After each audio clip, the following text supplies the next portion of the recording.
Film की शुरुआत में हम वॉयलेट को देखते हैं। वॉयलेट का हस्बैंड उसको बुरी तरह से टॉर्चर कर रहा था और इन दोनों की बातों से पता चलता है कि ये सब कुछ पहली दफा नहीं हो रहा था। उसका हस्बैंड उस पे गन ताने खड़ा था और अभी सबसे वॉयलेट तंग आ चुकी थी तो वो अपने पास छुपाई हुई गन उसके सामने कर देती है। अब पता नहीं वो अपने हस्बैंड को शूट करती है या नहीं। इसके बाद सीन को कट किया जाता है और हमें काफी सालों बाद फिर से वॉयलेट दिखाई जाती है और अब वॉयलेट पहले से काफी ज्यादा स्ट्रॉन्ग नजर आ रही थी और उसका हस्बैंड भी उसके साथ नहीं था। वॉयलेट ऑनलाइन जॉब करती थी और उन लड़कियों को थेरेपी देती थी जो अपने हस्बैंड के टॉर्चर से तंग आ चुकी थी। वॉयलेट के साथ उसका बेटा और उसकी बहन रहते हैं और आज वो इतने सालों बाद अपनी बहन के कहने पे किसी से मिलने के लिए तैयार हो चुकी थी। और मजे की बात ये, जिससे वॉयलेट को मिलना था वॉयलेट ने उसको आज तक नहीं देखा था। वो उसके बताए हुए 5 स्टार रेस्टोरेंट में पहुंच जाती है और जाते ही उसकी किसी के साथ टक्कर हो जाती है। इसके बाद वो सीधा जाके बार साइड पे बैठ जाती है जहाँ पे उसकी वेट्रेस से बातें होती हैं और तभी उसके साथ एक रिचर्ड नाम का पूरा आदमी बैठा होता है जो उसे किसी और नाम से पुकारता है और उसे ये बात काफी अजीब लगती है। और फिर बैठे बैठे वॉयलेट नोटिस करती है कि उसके मोबाइल पे कोई ड्रॉप्स भेज रहा था, यानी कि वो बिना कॉन्टेक्ट नंबर के वॉयलेट को पिक्चर्स और मैसेजेस भेज रहा था। ड्रॉप्स वही इंसान भेज सकता था जो वॉयलेट के बिल्कुल करीब बैठा हो, लेकिन इस टाइम वॉयलेट के करीब काफी ज्यादा लोग थे और सारे ही अपना मोबाइल यूज कर रहे थे और वो बेचारी पता नहीं लगा पाती कि ये सब कुछ उसके साथ कौन कर रहा है। इतने में यहाँ पे हेनरी भी आ जाता है जिससे वो मिलने के लिए आई थी और उसका सारा ध्यान हेनरी की तरफ चला जाता है। इसके बाद वो दोनों आपस में फॉर्मल बातें करना शुरू कर देते हैं। हेनरी वॉयलेट से उसके बेटे के बारे में पूछता है। वॉयलेट एक बार फिर से अपना मोबाइल चेक करती है और अभी तक उसको लगातार ड्रॉप्स भेजे जा रहे थे और फिर वो ये सब कुछ हेनरी को बता देती है। हेनरी भी इर्द गिर्द नजर घुमाता है और उसे भी मालूम था कि ड्रॉप्स भेजने वाला इनके आसपास ही होगा। अब वॉयलेट ड्रॉप्स को इग्नोर करने लग जाती है, लेकिन कुछ ही देर के बाद उसके मोबाइल पे एक मैसेज आता है जिसे देख के वो हैरान रह जाती है। मैसेज में लिखा हुआ था चेक योर सिक्योरिटी कैमरा। और फिर जब वो अपने घर के सीसीटीवी कैमरा की फुटेज ऑन करती है तो उसके होश उड़ जाते हैं क्योंकि उसके घर में एक नकाबपोश आदमी आ चुका था जिसके हाथ में गन थी। और इससे पहले वो ये सब कुछ हेनरी को बता देती, उसके मोबाइल पे एक और मैसेज आता है जिसमें उसे खामोश रहने के लिए बोला जाता है। घबराते हुए वॉयलेट अपने टेबल से उठ के थोड़ा सा दूर जाती है और पुलिस को कॉल करने की कोशिश करती है, लेकिन उसी टाइम उसके मोबाइल पे मैसेज आ जाता है कि तुम जो कुछ अपने मोबाइल पे करोगी वो मैं सब कुछ देख सकता हूँ और पुलिस को कॉल करने की कोशिश भी मत करना, नहीं तो अगले अंजाम की जिम्मेदार तुम खुद होगी। इसके बाद वॉयलेट दोबारा उसी इंसान से टकरा जाती है जिससे वो एक बार पहले भी टकरा चुकी थी, लेकिन एक बार फिर वो इसे इग्नोर करके अपने टेबल पे आ जाती है। टेबल पे आने के बाद वो अपने फेस एक्सप्रेशंस को चेंज करती है और दोबारा से हेनरी से बात करती है और उसी इंसान को दोबारा मैसेज करती है कि आखिर तुम हो कौन। वो आदमी वॉयलेट से कहता है कि तुम्हारे सामने जो आदमी हेनरी है वो एक फोटोग्राफर है और इसके पास इसका कैमरा है, उस कैमरे में से तुम्हें इसका मेमोरी कार्ड निकाल के तोड़ना है। और अब वो हेनरी के सामने तो वो ये काम नहीं कर सकती थी, इसीलिए वो अपनी घड़ी निकाल के पर्स में छुपा देती है और हेनरी से कहती है कि मेरी घड़ी खो गई है, क्या तुम उसे ढूंढ लाओगे। और हेनरी उसकी बात मान के उसकी घड़ी को ढूंढने के लिए चला जाता है। इतने में वो उसके बैग से उसका कैमरा निकाल लेती है। कैमरे के अंदर कुछ इंपॉर्टेंट फोटो और कुछ करप्शन के सबूत थे। जो भी इसके पीछे था वो ये सब सबूत इससे मिटवाना चाहता था। इसके बाद वो कैमरा रख देती है और मेमोरी कार्ड निकाल के वॉशरूम में चली जाती है। वॉशरूम जाने के बाद वो उस मेमोरी कार्ड को तोड़ देती है और उस बंदे को मैसेज करके कहती है कि मैंने तुम्हारा काम कर दिया है, अब तुम अपने बंदों को मेरे घर से बाहर निकाल लो। वो आदमी उसे कहता है कि तुम्हें किसने कहा काम पूरा हो गया है, जल्दी से जाओ यहाँ का टॉवल बॉक्स खोलो। जैसे ही वो टॉवल बॉक्स खोलती है उसके अंदर एक कंटेनर होता है, उसके अंदर एक लिक्विड होता है। उसे कहा जाता है कि तुम्हें ये लिक्विड हेनरी को पिलाना है। वो समझ गई थी कि इस लिक्विड के अंदर पॉइजन है और वो किसी की जान नहीं लेना चाहती थी। वो ये काम करने के लिए साफ साफ मना कर देती है, लेकिन वो आदमी कहता है कि अगर तुम ये काम नहीं करोगी तो मैं तुम्हारे बेटे को मार दूंगा। और उसका बेटा ही उसकी सबसे बड़ी कमजोरी था, इसीलिए वो हेनरी को मारने के लिए तैयार हो जाती है। अब वो जब वॉशरूम से बाहर आती है तो उसकी नजर उसी आदमी पे पड़ती है जिसके साथ वो 2 बार टकरा चुकी थी। वो आदमी अपने टेबल पे अकेला बैठा हुआ था और मोबाइल यूज कर रहा था और उसे ऐसा लग रहा था कि शायद यही वो आदमी है जो उसको ड्रॉप्स बेच रहा था। इसके बाद वो देखती है कि शायद हेनरी उठ के टेबल से जाने वाला है। वो जल्दी से अपने टेबल पे जाती है और हेनरी उसे कहता है कि शायद तुम मेरे साथ कंफर्टेबल फील नहीं कर रही और तुम बार बार मेरे से दूर भागने के बहाने तलाश कर रही हो, तो बेहतर यही है कि मैं यहाँ से चला जाऊँ। लेकिन वॉयलेट उसे काफी प्यार से बोलती है कि प्लीज तुम रुक जाओ, तुम यहाँ से ना जाओ, तो इसीलिए हेनरी उसकी बात मान के फिर से रुक जाता है। इसके बाद वॉयलेट की नजर जाती है पियानो बजाने वाले लड़के पे। उसके पास एक बाउल रखा था जिसके अंदर सारे पैसे डाल रहे थे। ये देख के उसके माइंड में एक आइडिया आता है। वो अपने बैग से नोट निकालती है और अपनी लिपस्टिक के साथ उसके ऊपर हेल्प मी लिख देती है। वो वेटर को बुला के नोट पियानो वाले के पास भेज तो देती है, लेकिन वेटर उस नोट को क्रिस्टल के बाउल में डाल देता है। अब उस बेचारी की नजर उस बाउल के ऊपर ही टिकी हुई थी और शायद वो आदमी उस नोट को देख लेता है। इतने में वेटर उन लोगों का खाना लेके आ जाते हैं और उनके खाने के अंदर वो ही नोट मौजूद होता है। और अब एक बार फिर से वॉयलेट को दोबारा वार्निंग दी जाती है। अब वॉयलेट उस पियानो बजाने वाले को देखती है और उसे लगता है शायद ये वही आदमी तो नहीं है जो उसे ब्लैकमेल कर रहा था, लेकिन एक ड्रिंक पीते ही वो लड़का वहीं पे गिर जाता है और पियानो बजाने वाले लड़के की वहीं पे डेथ हो जाती है। और ये सब कुछ वही आदमी कर रहा था जिसने अपने आदमी वॉयलेट के घर पे भेजे हुए थे।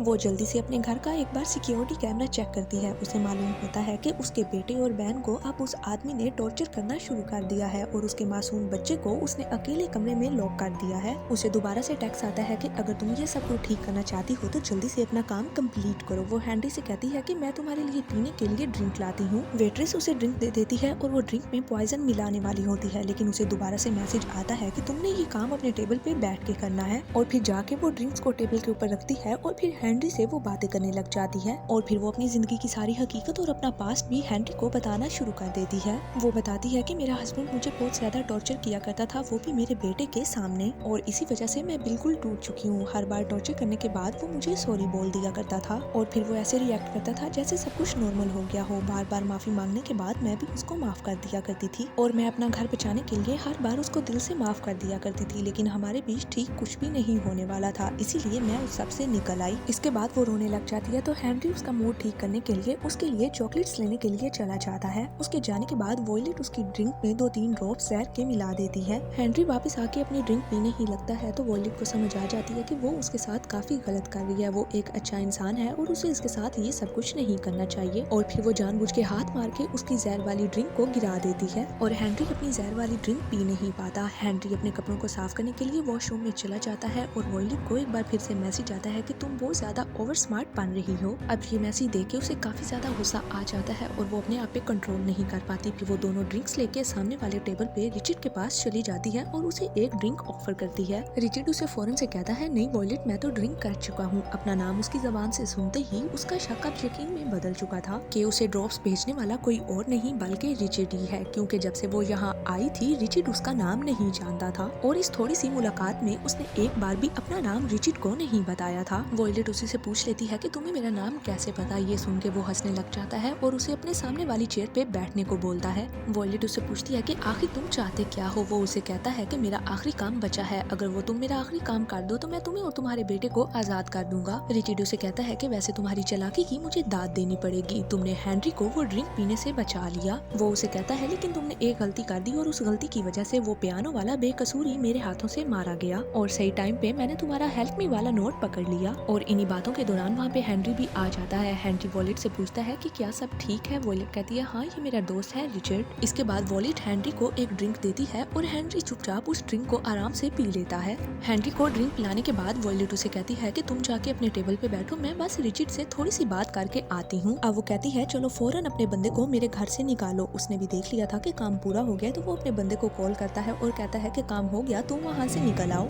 इसके बाद रिचर्ड आराम से अपना डिनर करने लग जाता है और वॉयलेट यहीं बैठे बैठे उसको डिनर करते देखती रहती है। जैसे ही वो अपना आधा डिनर कर लेता है तो वॉयलेट उसे कहती है कि मैंने तो तुमसे झूठ बोला था, मैंने हेनरी की ड्रिंक में जहर नहीं मिलाया। ये देख के वो समझ जाता है और अपने खाने को गौर से देखने लग जाता है और फिर उसे याद आता है वो लम्हा जब रिचर्ड हेनरी को वो ड्रिंक पीते हुए देख रहा था और फिर वॉयलेट ने रिचर्ड की बेदहानी का फायदा उठाते हुए वो जहर उसी के खाने में डाल दिया और जो ड्रिंक उसने हेनरी को दी थी उसके अंदर तो कोई भी पॉइजन था ही नहीं। और ये सब कुछ जानने के बाद रिचर्ड आग बखोला होके अपनी गन निकाल लेता है और ये सब कुछ हेनरी देख रहा था। हेनरी वॉयलेट को बचाने के लिए उसके सामने आ जाता है और गोली उसको लग जाती है। अब वो दोबारा से गोली चलाने ही वाला होता है कि वेट्रेस आके उसके हाथ के ऊपर कोई चीज मार देती है। उसका हाथ मुड़ता है और सीधा गोली जाके होटल के ग्लास से टकरा जाती है। अब फिर से वो दोबारा गन लेके वॉयलेट के सामने आ जाता है। वॉयलेट के पास कोई चीज बड़ी होती है, वो उठा के उसकी तरफ फेंकती है। वो बचने के लिए साइड पे हो जाता है लेकिन उस चीज की वजह से होटल का सारा शीशा टूट जाता है और फिर हवा का तेज प्रेशर रिचर्ड को ऊपर से नीचे खींच लेता है जिसकी वजह से रिचर्ड ऊपर से नीचे गिर के मारा जाता है। अब हेनरी काफी जख्मी था और रिचर्ड को अपने बेटे की परवाह थी। वो हेनरी की कार की चाबी लेते हुए पुलिस को कॉल करके अपने बेटे की तरफ भाग जाती है और दूसरी तरफ किडनैपर उसकी बहन और उसके बेटे को बुरी तरह से टॉर्चर कर रहा था। किडनैपर के पास गन थी और किडनैपर अंदर आके वॉयलेट की बहन को शूट कर देता है और अब वो वॉयलेट के मासूम से बेटे को पकड़ लेता है, लेकिन इतने में वॉयलेट अंदर आ जाती है। वो उसके बेटे को मारने ही वाला था, लेकिन वॉयलेट अंदर आके ठीक वक्त पे चाकू उठा के उसके कंधे के ऊपर चाकू मार देती है। किडनैपर वॉयलेट को उठा के काफी दूर फेंक देता है और अब वॉयलेट काफी कमजोर हो चुकी थी, वो उसके आगे कुछ भी नहीं कर पा रही थी। और फिर वॉयलेट का बेटा अपनी रिमोट कंट्रोल कार के ऊपर गन रख के अपनी मॉम के पास भेज देता है। वॉयलेट उस गन से किडनैपर को शूट कर देती है और फिर वो इस खतरे से अपने बेटे को बचा लेती है।